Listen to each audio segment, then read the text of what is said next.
We all start somewhere. Usually, for most of us, it's opening a computer or your phone. And the first thing most of us do, okay, not all, but many of us do, is we open a browser because we're thinking it's a tool and a window to the internet with tabs, bookmarks, search. That's it, right? But then you realize something. Your browser sees everything you do online. What you read, what you shop for, what you research at 2 a.m., what you open for work or for fun. And most browsers don't just show the internet, they watch it with you. So that's where the idea of privacy starts to matter. Not in a dramatic way or a hacker movie type thing, but in a quiet, everyday way. And that's where Firefox comes in. Hey, it's Caitlin. Welcome back to GBRLIFE Reviews, where I test the tools, platforms, and systems so you don't waste your time, your money, or your energy. Just mine. Before we dive in, quick context. I'm online all day with corporate work, content creation, research, parenting logistics, running a business, and I don't just need a browser that tries to be my email and cloud or calendar. I basically need one that stays in its lane but doesn't sell my behavior while it's out there. So today's question is simple. Is Firefox actually prioritizing privacy in a meaningful way? Or is it just another browser with good PR? Well, let's get into it right after my quick intro, while you like and subscribe. Welcome to GBRLIFE. We'll talk big love, everything in the mix. So bring your bold, your bright, your bright. You're home now, babe. This is GBRLIFE. Ooh, this is GBRLIFE. So what is Firefox? Firefox is a web browser built by Mozilla. Mozilla is a non-profit-focused company, and it's focused on keeping the internet open and user-controlled. What Firefox is not, which we should say first, is an ecosystem or a productivity suite or a cloud platform. It's not also a data hub. It is mostly just a browser, which is a little less common to see today because most of the browsers usually try to turn into a huge hub for everything. And it seems like they do want to go down that road here in the future because they did add a few things, which we will get into in a moment. But that distinction does matter because right now, Firefox is designed to basically load websites efficiently or give users control over their tracking and block common privacy threats by default. And they stay out of the business of profiling you. And that's the goal. Not domination, not locking in, just browsing when that's what you're doing. What privacy first actually means here is that Firefox prioritizes privacy by quietly removing things you never agreed to. That's kind of where they land. They track protection by default with cross-site tracking cookies and social media trackers and fingerprinting scripts and crypto miners. You don't have to install extensions or flip switches for this all to work. It works because it's your browser. And you can click the shield in the address bar and literally see what it's blocked on that page. So there's a way to see what's going on. But it's not directly in front of you and it's not asking to be either. So here's the key point. Firefox privacy doesn't feel dramatic because it shows up as absence, which is often what people are looking for when they're just browsing. Not being bombarded by everything and really just getting an opportunity to browse, but safely and privately. So let's take a look at everything that I'm talking about by looking at Firefox. First thing in front of us, Firefox. And I'm going to address the elephant in the room. First thing you're seeing is something that happened very recently.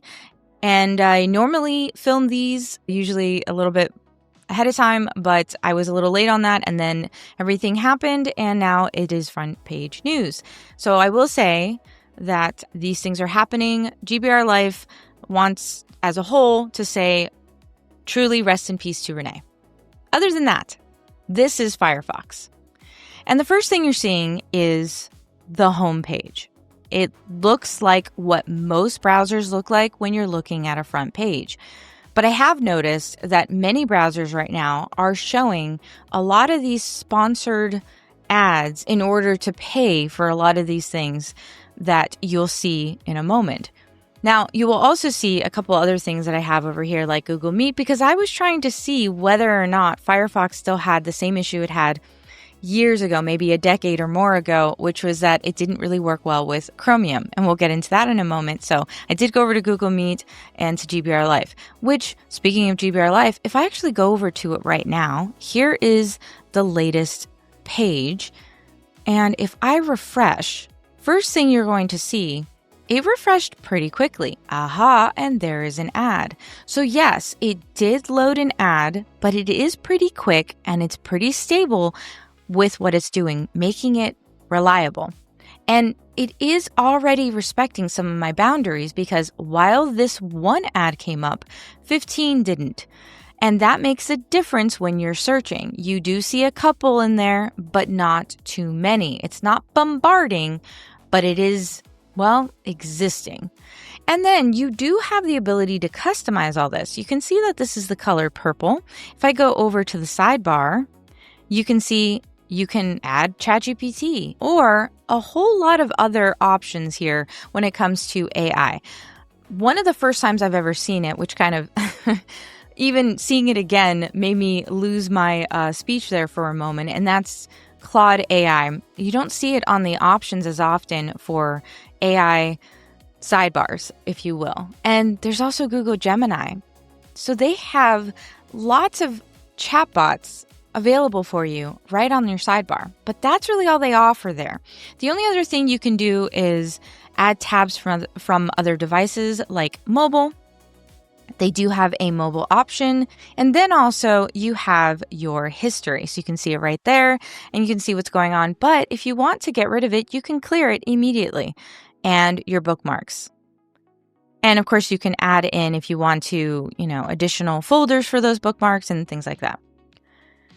And that's really the entirety of what you're going to get from Firefox from the get-go, like from what you're looking at initially. But I do want to show you some of the things behind the scenes, because they're not going to put it in your face. You have the extensions. This is kind of it.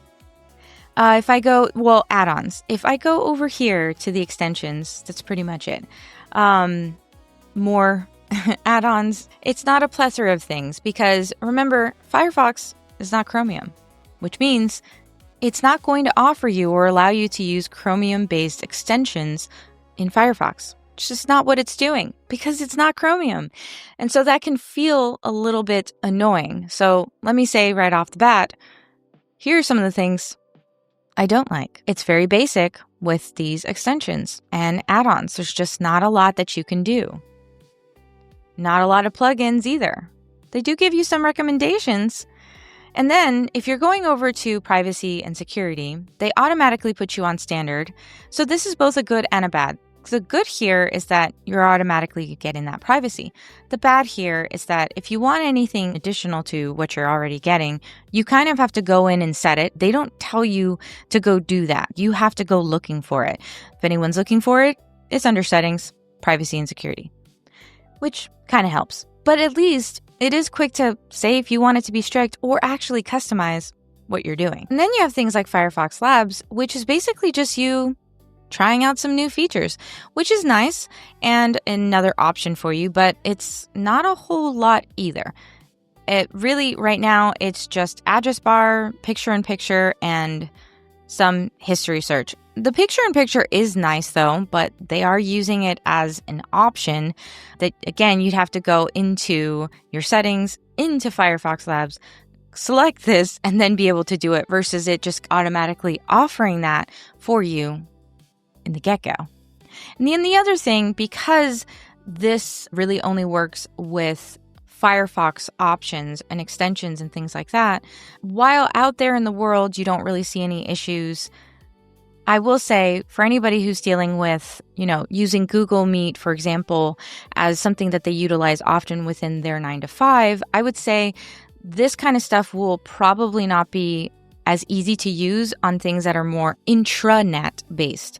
I have noticed that Firefox struggles there the most. And I've also noticed that a lot of companies actually prefer Firefox because of its privacy abilities within those intranet environments.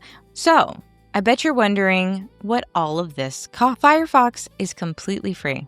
There's no tiers, no subscriptions, and no upsells, which means you're not paying with money, and you're also not paying with your behavior. So is Firefox worth it? Well, I will say this. It's worth it for users who want reasonable privacy, who live in their browser, maybe writers, researchers, and creators, and anyone tired of the ecosystem, because you saw there's not much to it. It is still more of a true browser feel, a little bit closer to the way that things used to be. And I will also say it's not ideal for enterprise environments tied to Chrome or anyone who is dependent on anything that is a Chrome extension, or anyone who wants an all-in-one platform. Because like I said, it's not an ecosystem. It's just Firefox. And that is also its strength. It has boundaries, but its weakness is scope. And because of that, I'm going to give Firefox the GBRLIFE rating of a 3.5 out of 5. I bet you thought it was going to be higher because of all the different things I was saying. Here's the reality. It's meaningful in how it reduces tracking. It does respect user data, and it is reliable, and it stays in its lane. But it loses points because with it not being an ecosystem, there's a whole lot more they can do to make it more private while still staying behind the scenes. Like, where's the VPN options? A lot of these browsers are already adding that stuff in, and they're not yet. They are updating, and there is articles about that, so I probably will do an update on this maybe at the end of the year. But now I want to hear from you. Do you want your browser to do everything, or do you want it to do one thing really well, which is allow you to browse and in private, but without being bothered? Drop your thoughts below. And that's it for this week's review. But for more honest, no fluff breakdowns, check out GBRLIFE Reviews playlist, or check out my last review on Monday.com. Is it the best way to organize your life? Find out when you watch that review next, or check out the companion post to this review and many others on GBRLIFE.com. The link is in the comment section and the description box below. And remember, with all of my content on GBRLIFE.com and my fabulous Mama Koala clothing line, you don't have to be without GBRLIFE in your life. Now go watch another review, and I'll see you in the next one. Bye!